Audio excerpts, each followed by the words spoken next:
नमस्कार, बहुत स्वागत है आप सभी का। शाम के 4 बजने जा रहे हैं। इस वक्त एनडीटीवी इंडिया पर मैं आपके साथ आशुतोष चतुर्वेदी। वक्त है 4 के अलार्म का, जिसमें हर बड़ी खबर आप सभी तक हम पहुंचाएंगे। हर बड़ी खबर का राउंड अप देखेंगे। शुरुआत करेंगे आज की 4 बड़ी खबरों के साथ। आइए देखते हैं कौन कौन सी वो खबर जो आपके सामने रखने जा रहे हैं। सबसे पहले तो फिर राम मंदिर दान गबन में चंपत राय की भूमिका पर एसआईटी भी चुप है। चंपत राय कितने पाक साफ हैं, सवाल यह है। दूसरी खबर, केरल के वायनाड में फिर से दरक गया पहाड़। लगातार बारिश के बाद भारी भूस्खलन की खबर है। तीसरी खबर, 2008 के अहमदाबाद बम धमाकों में 38 लोगों को सजाए मौत। देश के न्यायिक इतिहास में सबसे अधिक लोगों को एक साथ मौत की सजा। और चौथी खबर, पुणे में केतन हत्याकांड में नया खुलासा हुआ है। चेतन से शादी कर चुकी थी सिया, फिर की हत्या, ये अपडेट। इसके अलावा जो 4 खबर हैं, जो भी बड़ी खबर चाहे भारत से या दुनिया के किसी भी हिस्से से, आप सभी के सामने रखेंगे। 4 के अलावा में आज की पहली बड़ी खबर आपके सामने रख देते हैं। राम मंदिर ट्रस्ट की बैठक में ट्रस्टी नहीं चाहते थे कि चंपत राय का इस्तीफा स्वीकार हो। यह दावा है बैठक में ट्रस्ट के अध्यक्ष महंत नृत्य गोपाल दास के साथ मौजूद उनके शिष्य कमल नयन का। उन्होंने यह भी कहा कि हो सकता है कि एसआईटी की फाइनल रिपोर्ट के बाद चंपत राय को वापस ले लिया जाए। ट्रस्ट के कोषाध्यक्ष गोविंद गिरी ने कहा है कि चंपत राय आर्थिक घोटाला नहीं कर सकते। गोविंद गिरी के मुताबिक चंपत राय ने जिन पर विश्वास किया, उन्होंने उनके साथ धोखा किया है। ब्रेकिंग न्यूज, बड़ी खबर।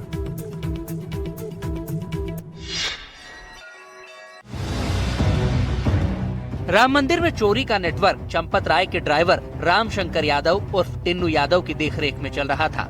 सवाल उठ रहा है कि चंपत राय को इसकी भनक पहले क्यों नहीं लगी। ट्रस्ट के कोषाध्यक्ष गोविंद देवगिरी का कहना है कि चंपत राय के साथ विश्वासघात हुआ है। व्यावहारिक उनके सभी प्रकार के क्रियान्वयन के तरीके और सहजता से किसी के ऊपर विश्वास रखने का उनका स्वभाव, उसके कारण निर्माण हुई असावधानी, इसका ये परिणाम है।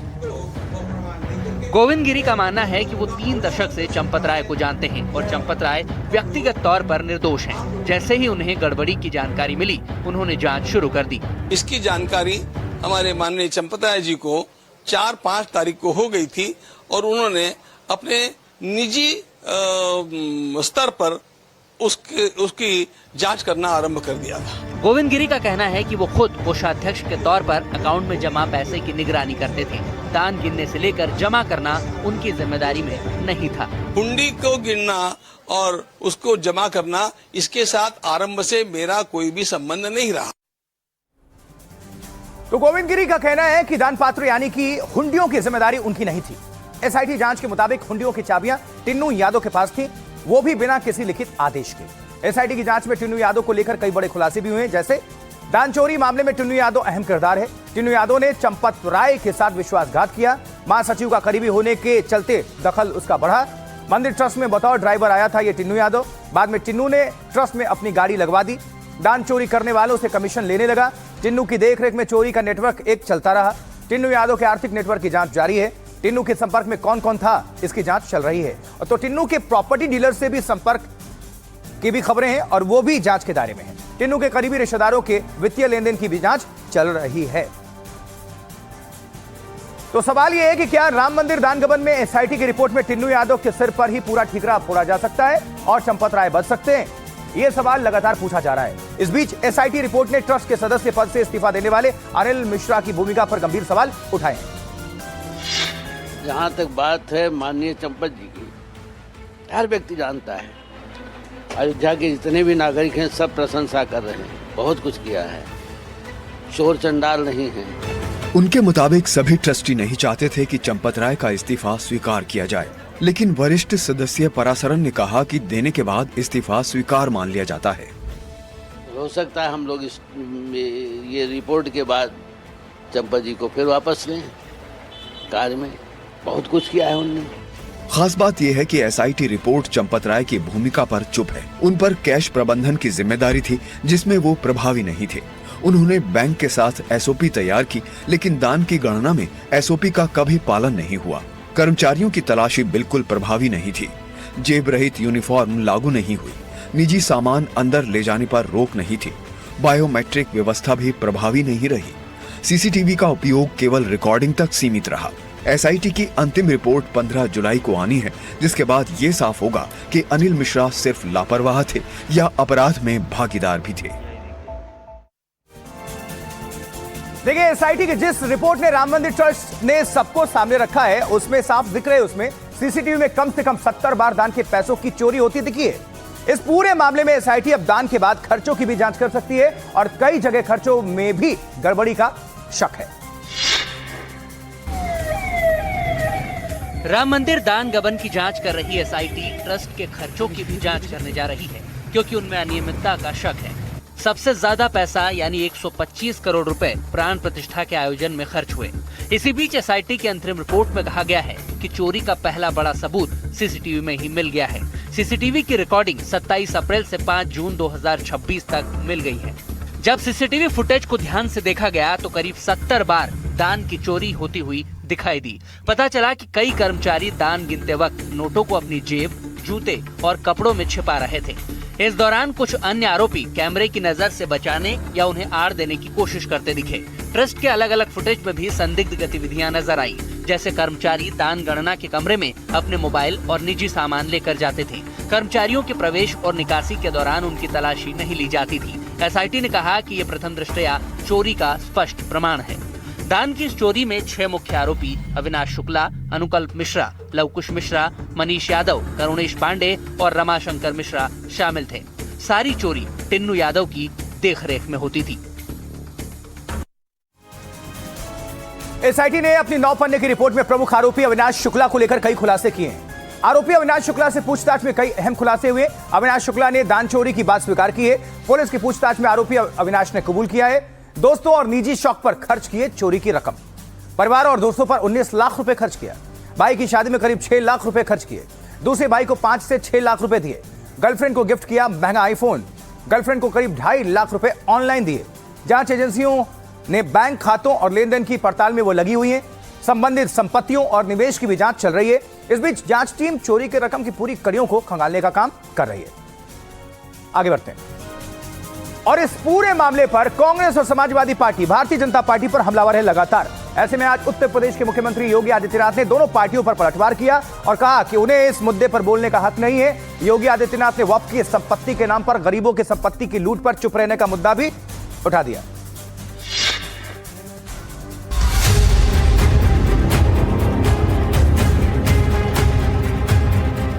कांग्रेस राम के अस्तित्व को नकारती थी, जो समाजवादी पार्टी राम भक्तों पर गोली चलाती थी, वे आस्था की कौन सी बात कर रहे हैं? तो इन सपाइयों से, इन कांग्रेसियों से गिरगिट भी शर्मा रहा होगा कि भाई देखो, कम से कम एक नई प्रजाति आ गई है कि जो हमसे तेजी के साथ रंग बदलती है।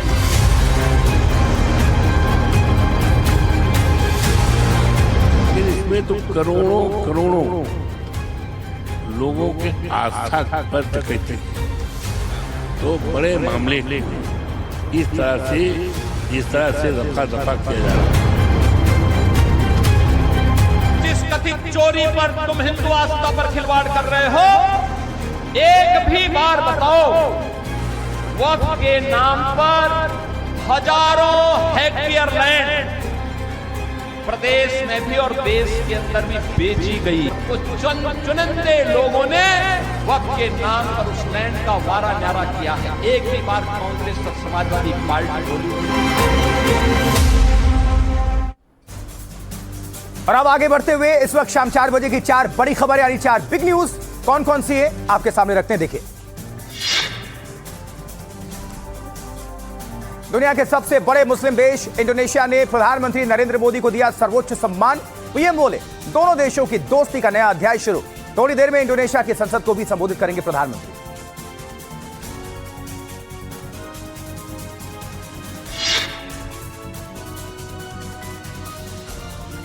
वहीं राजस्थान की बूंदी में बड़ा हादसा चल गया। बिलासपुर बीकानेर फास्ट ट्रेन के गार्ड कोच का ब्रेक हुआ जाम। ट्रेन को तुरंत रोकना पड़ा। कई ट्रेनें प्रभावित भी हैं इससे।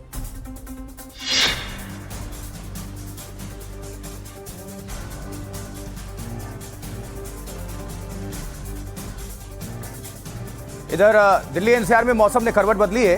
कई इलाकों में तेज हवा के साथ जोरदार बारिश हो रही। ईस्ट ऑफ कैलाश में गाड़ियों पर गिर गया पेड़, कोई नुकसान नहीं और कई जगह पर लंबा ट्रैफिक जाम है। चांदी 4,408 रुपए गिरकर 2,29,000 पर आई प्रति किलो। सोना भी 1,442 रुपया सस्ता हुआ।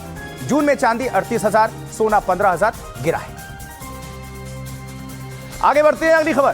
पुणे हत्याकांड को लेकर हर दिन नए और चौंकाने वाले खुलासे सामने आ रहे हैं। दावा किया जा रहा है कि सिया ने पहले ही चेतन से शादी कर ली थी। ये ब्रेकिंग न्यूज, बड़ी खबर। पुणे के केतन मर्डर केस में यह बड़ा खुलासा, जहां सिया और चेतन शादी कर चुके थे। यह सूत्रों के मुताबिक जानकारी है। केतन की हत्या से पहले ही शादी कर ली थी। 4 महीने पहले शादी की बात सामने आ रही है। देखिए, जैसे जैसे पुलिस तफ्तीश कर रही है, वैसे वैसे कुछ और खुलासे भी सामने आ रहे हैं। पता चला कि हत्या से पहले ही शादी हो गई थी। केतन मर्डर केस के दोनों आरोपियों से पुलिस ने कई राउंड पूछताछ की है। खाकी टीम सबूत जुटा रही है। हत्या से पहले सिया और चेतन की जिंदगी की हर हलचलों पर पुलिस की नजर है। इस तफ्तीश में नए राज खुल रहे हैं। ऐसी बातें सामने आ रही हैं जो बेहद हैरान करती हैं। सूत्रों की माने तो दोनों 4 महीने पहले ही सिया और चेतन गुपचुप शादी कर चुके थे। दोनों आरोपियों के मोबाइल फोन की व्हाट्सएप चैट खंगाली गई, जिसके जरिए ये दावा किया जा रहा है कि जांच में ये भी पता चला है कि सिया और चेतन की ये सीक्रेट शादी केतन से सगाई के बाद हुई थी। फिलहाल सिया और चेतन 14 दिन की न्यायिक हिरासत में जेल में बंद है। 16 जुलाई को दोनों की पुणे कोर्ट में पेशी होगी, जिस दौरान पुलिस नए सबूतों को अदालत में पेश करेगी। उधर तेलंगाना के निजामाबाद में सिया जैसी ही साजिश एक सामने आई है। पत्नी ने प्रेमी के साथ मिलकर दुबई से लौटे पति की हत्या कर दी। पहला हमला नाकाम रहा और दूसरे में जिंदगी छीन ली। आजकल इस तरह की जो खबरें हैं वो ज्यादा आ रही हैं और ये एक समाज में एक डर की स्थिति भी पैदा करता है। ये उन दिनों की तस्वीरें हैं जब प्रशांत और उसकी पत्नी संध्या खुशगवार जिंदगी बिता रहे थे। वक्त ने करवट ली। वो कमाने के लिए खाड़ी देश चला गया। उसकी नामौजूदगी में संध्या और अनिल नाम के एक शख्स में करीबी हो गई। पति विदेश से घर लौटा। अवैध संबंधों में बाधा आई, फिर हत्या की साजिश रची गई।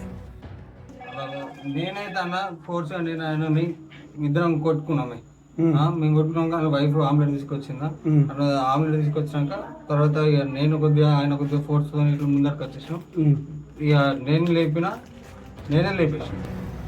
छत से धक्का देने के बाद भी प्रशांत की जान बच गई। अस्पताल में नर्स पत्नी ने दूसरी साजिश रची। उसे कैनुला के जरिए टॉयलेट क्लीनर का इंजेक्शन दे दिया, जिसकी वजह से उसने दम तोड़ दिया। मृतक की मां ने मामले को संदिग्ध बताया। एफआईआर दर्ज हुई। पूछताछ में आरोपी टूट गए। हत्या की पूरी कहानी बयां कर दी। कोर्ट में पेशी हुई। तीनों जेल भेजे गए हैं। हर बड़ी खबर पर नजर है। 4 के अलार्म में फिलहाल रुकेंगे एक छोटे से ब्रेक के लिए। आप बने रहें, देखते रहें एनडीटीवी इंडिया। हम लौट रहे हैं जल्द।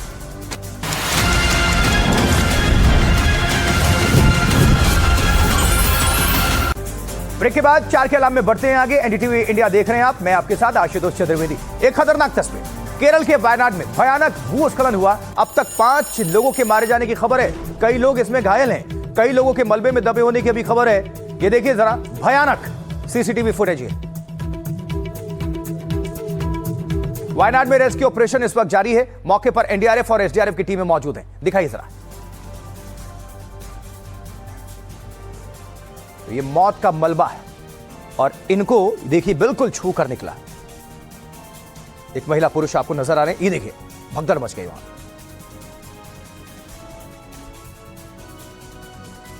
कुदरत के आगे किसी की नहीं चलती। देखिए ये लैंडस्लाइड, ये प्रहार है कुदरती। अब 2 तस्वीरें।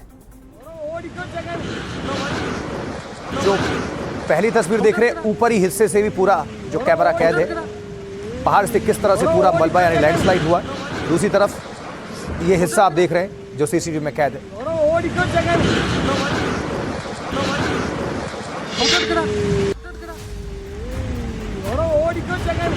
वायनाड का ये मंजर भयानक है। इस सीसीटीवी वीडियो में साफ दिख रहा है कि मलबे का सैलाब कितनी घातक रफ्तार से नीचे उतरा। ये मौत की ऐसी लहर थी जिसने रास्ते में आने वाली हर चीज को खिलौने की तरह बहा दिया। भारी भरकम टैंकर भी तिनके की तरह नजर आया। अपनी जान बचाने के लिए भाग रहे ये लोग किसी भी सैलाब से बच नहीं पाए। वायनाड में जिसने भी ये भयानक मंजर देखा उसके होश उड़ गए। मलबे का विशाल सैलाब नीचे की ओर आ रहा है। जिसने वीडियो बनाया उसके भी हाथ कांपने लगे। मलबे की गड़गड़ाहट और लोगों की चीखें, ये वीडियो किसी को भी खौफ में डाल सकता है। वायनाड के इस इलाके में टनल रोड का काम चल रहा था, तभी पहाड़ दरक गए और जो लोग वहां काम कर रहे थे उन्हें संभलने का भी मौका नहीं मिला। देखते ही देखते पूरा इलाका मलबे में समा गया। लोग अपनी जान बचाने के लिए भागते नजर आए। स्थानीय लोग फंसे लोगों को निकालने की जद्दोजहद में जुट गए। वायनाड में मची तबाही को लेकर अब जवाबदेही का सवाल गहरा गया है। माना जा रहा है कि यह हादसा नहीं बल्कि लापरवाही का नतीजा है। रेस्क्यू ऑपरेशन युद्ध स्तर पर इस वक्त चलाया जा रहा है। वायनाड का कल्लाड़ी इलाका इस वक्त मलबे में समाया हुआ है। कुदरत की मार से ज्यादा इंसानी लापरवाही भारी पड़ी। लापता लोगों की तलाश जारी है। एनडीआरएफ, एसडीआरएफ की टीमें मोर्चा संभाल चुकी है। पुलिस और प्रशासन के आला अधिकारी भी बचाव अभियान में जुटे हुए हैं। इन सब का मकसद एक ही है, मलबे में दबी हर एक सांस को बाहर निकालना। और जेसीबी समेत कई भारी भरकम मशीनों से मलबा हटाया जा रहा है। लेकिन मुख्यमंत्री के सख्त तेवरों ने प्रशासन में हलचल मचा दी है। उन्होंने साफ कहा कि ये मैन मेड आपदा है। has already issued an order on 20th of this June to remove all this soil from the spot. The preliminary information is that the contractors of the tunnel साफ है कि टनल प्रोजेक्ट के दौरान जो मिट्टी खोदी गई उसे असुरक्षित तरीके से वहीं छोड़ दिया गया था। बारिश भी बहुत ज्यादा हो रही है। ऐसे में बचाव कार्य के लिए आने वाले कुछ घंटे बेहद चुनौतीपूर्ण हैं। मुख्यमंत्री भी कह रहे हैं, वो मान रहे हैं कि ये मैन मेड हादसा है, मतलब कुदरती आपदा नहीं है। चलिए आगे बढ़ते हैं और डिटेल्स आपके सामने रख देते हैं। वायनाड से कांग्रेस सांसद प्रियंका गांधी वाड्रा ने भी इस दर्दनाक हादसे पर बयान जारी किया है। उन्होंने कहा है कि मलबे में फंसे लोगों को बचाने की कोशिशें चल रही हैं। मुख्यमंत्री कह रहे हैं कि बचाव अभियान की निगरानी हो रही है, लोगों को हर संभव सहायता दे रहे हैं। यूडीएफ कार्यकर्ताओं से मेरी अपील है, प्रशासन के निर्देशों का सख्ती से पालन करें, राहत और बचाव कार्य बाधित ना हो, इसको सुनिश्चित किया जाए। आगे बढ़ते हैं अगली खबर जम्मू कश्मीर से। देखिए, जम्मू कश्मीर में भी कुदरत की दोहरी मार पड़ी है। लगातार हो रही भारी बारिश के बाद कई इलाकों में फ्लैश फ्लड यानी अचानक आई बाढ़ ने जनजीवन अस्त व्यस्त करके रखा हुआ है। उधर डोडा से आई तस्वीर दहलाने वाली है, देखिए। चारों तरफ तबाही ही तबाही, तबाही और बर्बादी का मंजर डराने वाला है। हालात की भयावहता का अंदाजा आप इन तस्वीरों से लगा सकते हैं। पहाड़ों से गिरा मलबा और विशालकाय पत्थर सीधे रिहायशी इलाकों में घुस गए। कई घरों और दुकानों को भारी नुकसान पहुंचा है। वहीं सड़क किनारे खड़ी गाड़ियां मलबे में दबकर चकनाचूर हो गई हैं।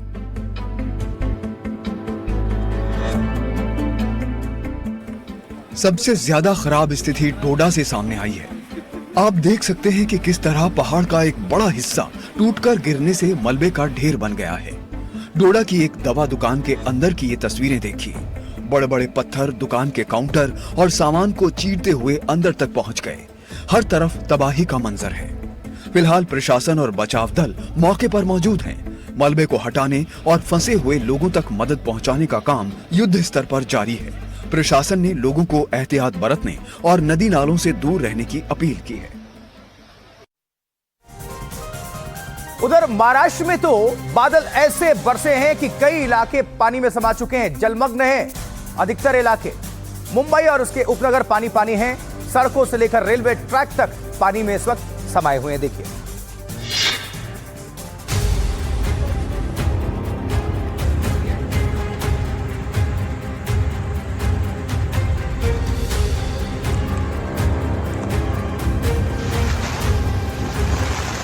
पानी पानी मुंबई, सड़कों पर पानी, घरों में पानी, दुकानों में पानी, जहां तक भी नजर जाती है सिर्फ पानी ही पानी। ये वीडियो पालघर के नाला सोपारा का है। नाला सोपारा के नागिंदा पास पाड़ा से विजयनगर जाने वाली मुख्य सड़क का हाल देखिए। 1 से 1.5 फीट तक पानी जमा हो गया है, जिसके चलते ट्रैफिक पूरी तरह से ठप है। गाड़ियों की रफ्तार थम गई है और लोग घंटों जाम में रहने को मजबूर हैं। सबसे ज्यादा परेशानी वसई विरार म्युनिसिपल कॉर्पोरेशन अस्पताल जाने वाले लोगों को हो रही है। रास्ता पूरी तरह पानी में डूबा हुआ है, जो मरीजों और उनके परिजनों के लिए चुनौती है। अभी तक तो आपने सड़कों का हाल देखा, अब रेलवे ट्रैक का हाल देखिए। पटरियां पानी में डूबी हैं। स्टेशन तक पहुंचने के लिए भी यात्रियों को घुटने भर गंदे पानी से होकर गुजरना पड़ रहा है।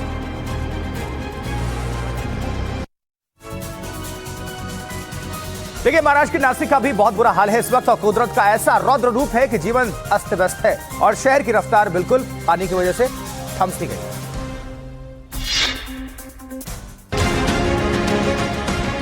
शहर की सड़कें अब सड़कें नहीं बल्कि दरिया बन चुकी हैं। जहां तक भी नजर जाती है सिर्फ पानी ही पानी।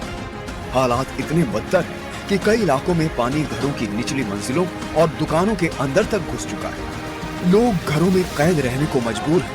सड़कों पर सैलाब के कब्जे के चलते ट्रैफिक की स्थिति बेहद भयावह है।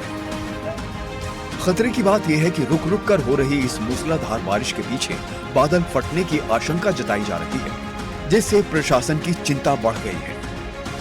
बचाव कार्यों के लिए एनडीआरएफ और स्थानीय पुलिस को मुस्तैद कर दिया गया है। सुरक्षा के मद्देनजर नासिक जिले के सभी स्कूलों और कॉलेजों में आज छुट्टी घोषित कर दी गई है।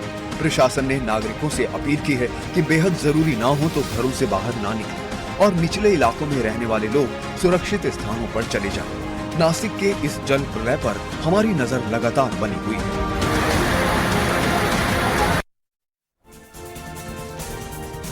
ये तो बात होगी महाराष्ट्र की। इधर दिल्ली एनसीआर की बात करें तो इधर भी पानी पानी है, क्योंकि बारिश आज हुई है, तेज आंधी भी चली है और कई जगह ट्रैफिक व्यवस्था भी चरमराई है। आपको दिल्ली के आईटीओ से एक रिपोर्ट दिखाने जा रहे हैं हमारी सहयोगी अनुष्का की रिपोर्ट। राजधानी दिल्ली समेत एनसीआर में रहने वाले सभी लोगों को चिलचिलाती गर्मी से राहत मिली है। आपको बता दें, बीते 1 घंटे से लगातार दिल्ली एनसीआर के अलग अलग इलाकों में बारिश देखने को मिल रही है। कुछ तस्वीरें आपको दिखाऊंगी। इस वक्त हमारी मौजूदगी सेंट्रल दिल्ली के पास है। आप देख सकते हैं किस तरीके से तेज हवाओं के साथ साथ बारिश जो है वो देखने को मिल रही है। मौसम विभाग की तरफ से इस वक्त बारिश को ध्यान में रखते हुए रेड अलर्ट जो है वो जारी किया गया है दिल्ली के अलग अलग इलाकों में। कई जगहों पर, जैसे कि सदर बाजार की अगर हम बात करते हैं तो वहां पर वाटर लॉगिंग की जो समस्या है वो देखने को मिल रही है। मौसम विभाग ने अभी आने वाले कुछ घंटों में बारिश को लेकर के रेड अलर्ट जो है वो जारी किया है। आपको बता दें, लगातार मौसम विभाग की तरफ से बताया जा रहा था कि इस साल बिलो नॉर्मल बारिश होने वाली है। मानसून के दस्तक देने के बावजूद भी कोई खास बारिश दिल्ली एनसीआर में देखने को नहीं मिली थी। लगातार गर्मी का सामना करने वाले जितने भी लोग थे, कहीं ना कहीं उनको राहत मिल रही है। और आप देख रहे हैं दिल्ली के अलग अलग इलाकों में इस वक्त जो बारिश है कहीं ना कहीं वो देखने को मिल रही है। आगे बढ़ते हुए अब अपराध की दुनिया से 4 बड़ी खबरें आपके सामने रख देते हैं। देखिए, क्राइम फोर्स। मध्य प्रदेश के मऊगंज में पुलिस ने पकड़ी एमडी ड्रग्स फैक्ट्री। 4 तस्कर गिरफ्त में हैं। 1 करोड़ की एमडी ड्रग्स जब्त हुई है। जबकि इंदौर में क्राइम ब्रांच की बड़ी कार्रवाई, 3 तस्कर गिरफ्तार किए गए। 36 ग्राम ब्राउन शुगर जब्त।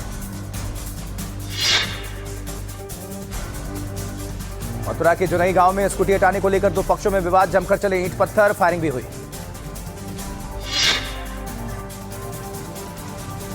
गाजियाबाद में गोरक्षकों की गुंडागर्दी, प्रतिबंधित मांस ले जाने के शक में मुस्लिम युवक को पीटा, पुलिस ने युवक को छुड़ाया।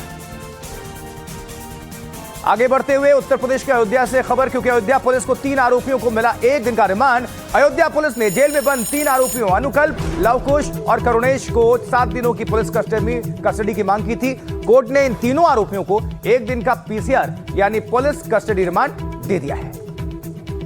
तो ये इस वक्त की बड़ी खबर, जहां अनुकल्प, लवकुश और करुणेश की रिमांड दी गई है 1 दिनों की।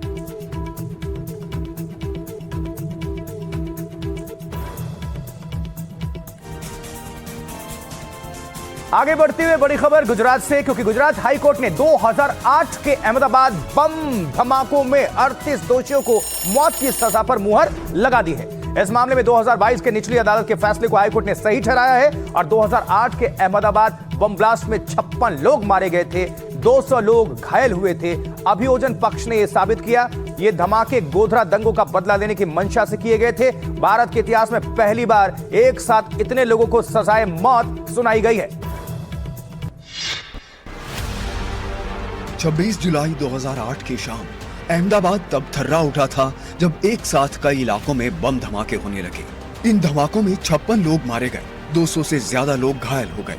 पूरा देश इस आतंकी हमले से दहल गया। धमाकों के 18 साल बाद गुजरात हाई कोर्ट ने मंगलवार को अपने फैसले में निचली अदालत का फैसला सही ठहराया।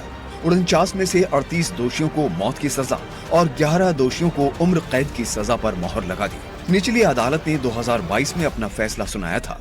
मौत की सजा पाने वालों में 13 गुजरात से हैं, 8 उत्तर प्रदेश से और 5 महाराष्ट्र और मध्य प्रदेश से। 2 दोषी केरल से हैं और 1 दोषी हैदराबाद से है। इन सभी ने 26 जुलाई 2008 की शाम 6:15 बजे से 7:45 बजे के बीच 24 बम धमाकों की साजिश रची थी। इनमें से 22 बम धमाके एक के बाद एक हुए। ये बम सरकारी सिविल अस्पताल, अहमदाबाद म्युनिसिपल कॉरपोरेशन का LG अस्पताल, कई बस, साइकिलों, कारों और सार्वजनिक जगहों पर रखे गए थे। सिर्फ कलोल और नरोदा में रखे गए बम नहीं फटे और वहां बड़ी जनहानि बच गई। 18 साल पहले देश को दहलाने वाले इस मामले से जुड़ी कुछ और डिटेल्स आप सभी के सामने रखते हैं। देखिए, 2008 के इन अहमदाबाद बम धमाकों में 77 आरोपियों के खिलाफ केस चला। इन पर प्रतिबंधित संगठन इंडियन मुजाहिदीन से जुड़े होने का आरोप लगा। इंडियन मुजाहिदीन प्रतिबंधित संगठन सिमी, आपको याद होगा, सिमी की एक शाखा है। अभियोजन पक्ष यानी कि प्रोसिक्यूशन ने दावा किया कि अहमदाबाद धमाके 2002 के गोधरा दंगों का बदला लेने के लिए किए गए।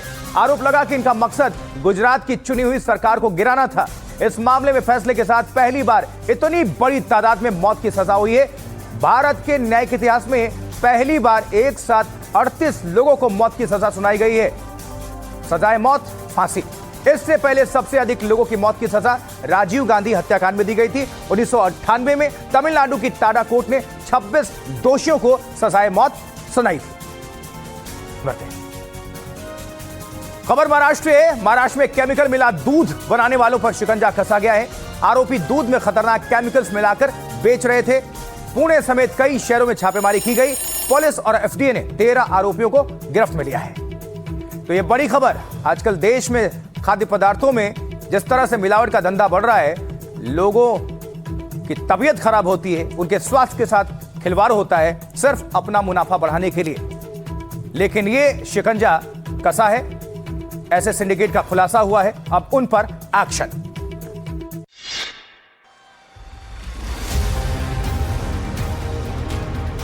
आपके घर पहुंचने वाला दूध का हर पैकेट असली नहीं है।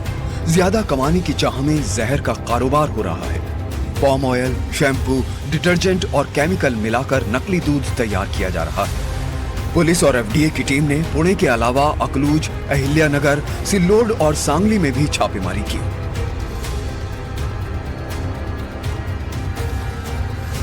इस दौरान 2 करोड़ रुपए का नकली दूध और उसे बनाने का सामान जब्त किया गया। आरोपी 1000 लीटर दूध में 500 लीटर नकली दूध मिलाते थे और फिर मिलावट वाला दूध अलग अलग बाजारों में सप्लाई होता था। पुणे के मंचर को इस रैकेट का सेंटर बताया जा रहा है। कंटेनरों में भरे इस जहरीले दूध को मौके पर ही नष्ट कर दिया गया। ये गाड़ियां भी जब्त की गई। इस भारी भरकम नेटवर्क से जुड़ी सारी कड़ियां तलाशी जा रही हैं। नकली दूध का कारोबार को FDA की टीम ने ऐसे नहीं पकड़ा, बल्कि पिछले 1 महीने से इस पर निगरानी रखी जा रही थी। फिर कार्रवाई की गई है। जांच में यह भी सामने आया कि इसका नेटवर्क कई इलाकों में फैला हुआ था। पुणे के अलावा सोलापुर और जालना में भी नकली दूध भेजते थे ये लोग। अहिल्यानगर से लेकर थाने तक नकली दूध भेजने का काम करते थे। जलगांव और धाराशिव जिलों तक इसका जाल फैला था और FDA की जो टीम है, उन्होंने 39 नमूनों के आधार पर यह कार्रवाई की है। FDA ने कार्रवाई के बाद 5 लाइसेंस निलंबित किए गए हैं।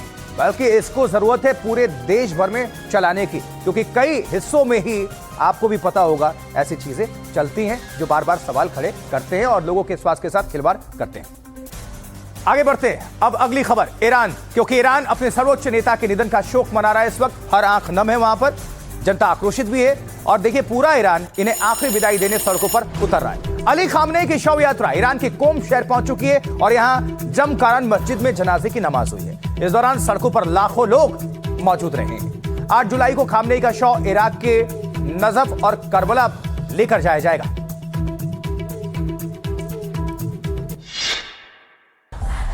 ईरान से लेकर इराक तक पूरे इलाके में मातम पसरा हुआ है। आयतुल्लाह अली खामनेई का शव अब ईरान के सबसे पवित्र शहर कोम पहुंच गया है। विशाल जनसमूह शव लेकर आ रहे ट्रक के चारों ओर जमा हो गया। जमकरान मस्जिद का पूरा इलाका काले कपड़ों में लिपटे लोगों से पट चुका है। तस्वीरें बयां कर रही हैं कि ईरान के लोग अपने दिवंगत नेता को किस कदर याद कर रहे हैं। कोम शहर खामनेई की वैचारिक और आध्यात्मिक पाठशाला थी। यहीं उन्होंने धर्म की बारीकियों को समझा और अपनी राजनीतिक सोच को एक नई दिशा दी।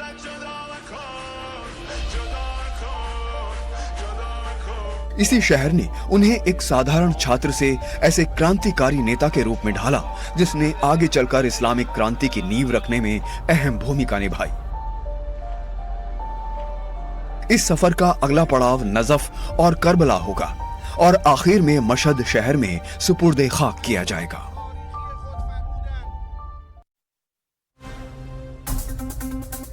इस खबर के साथ ही 4 के अलाम में आज के लिए इतना ही। मुझे आशुतोष चतुर्वेदी को दीजिए इजाजत। आपसे मुलाकात होगी शाम 6:55 पर न्यूज हेडक्वार्टर में और रात 8:45 पर भारत की बात बताता हूं मैं। आप बने रहे, देखते रहे एनडीटीवी इंडिया। खबरें लगातार जारी हैं। आप सभी दर्शकों को नमस्कार। लेकिन जाने से पहले आपको छोड़े चलते हैं इस वक्त की सुर्खियों के साथ, हेडलाइंस के साथ। केरल के वायनाड में भीषण लैंडस्लाइड, पहाड़ का बड़ा हिस्सा टूट गया, 5 लोगों की मौत, कई लोग दबे। वायनाड में आई तबाही का सीसीटीवी सामने। ब्रह्मोस अस्त्र, मिसाइल और रेयर अर्थ से लेकर ईवीएम तक इंडोनेशिया के साथ कई बड़े समझौते। दुनिया के सबसे बड़े मुस्लिम देश की संसद में बोले प्रधानमंत्री मोदी, भारत इंडोनेशिया साझेदारी का यह नया युग, पार्टनर फॉर एवर बनकर काम करेंगे। सीरिया की राजधानी दमिश्क में जोरदार धमाका, फ्रांस के राष्ट्रपति मैक्रों के होटल के बाहर हुए सीरियल ब्लास्ट। सीरिया के दौरे पर हैं राष्ट्रपति मैक्रों।